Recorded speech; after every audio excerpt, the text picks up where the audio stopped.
શ્રી શિવકુંજ આશ્રમ જાળિયા ખાતે મહાશિવરાત્રિ પ્રસંગે પ્રસાદ પૂજન અને સત્સંગનો લાભ। મહાશિવરાત્રિ પ્રસંગે જાળિયા સ્થિત શ્રી શિવકુંજ આશ્રમમાં સોમનાથ મહાદેવના સાનિધ્યમાં પૂજન આરાધનામાં ભાવિક ભક્તો ગ્રામજનો મોટી સંખ્યામાં જોડાયા હતા અને શ્રી વિવેકાનંદ માતાજી સાથે શ્રી અનંતભાઈ ઠાકોર તેમજ ભૂદેવો દ્વારા પાઠાત્મક મહારુદ્રનું આયોજન કરવામાં આવેલ તેમજ શિવજીના પર્વ એટલે મહાશિવરાત્રિના પ્રસંગે મંગળવારથી શિવ આરાધના પ્રારંભ થયેલ અને અહીંયા શિવજીના પૂજન સાથે ગામતુમાળા બંધ ખાતે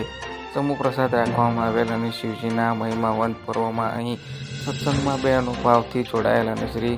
વિશ્વાનંદ માતાજીના સંકલન સાથે આશ્રમ પરિવાર કાર્યકર્તાઓ દ્વારા ગાય માટે ઘાસ અને કૂતરા માટે લાડવા એમ મૂંગા પશુઓ માટે સેવાકીય આયોજન તેમજ જાળિયા ઉપરાંત ભાવનગર પંથક સહિત રાજ્યના અનેક ભાગોમાંથી ભાવિક ભક્તો સાથે ઉત્સાહથી જોડાયા હતા।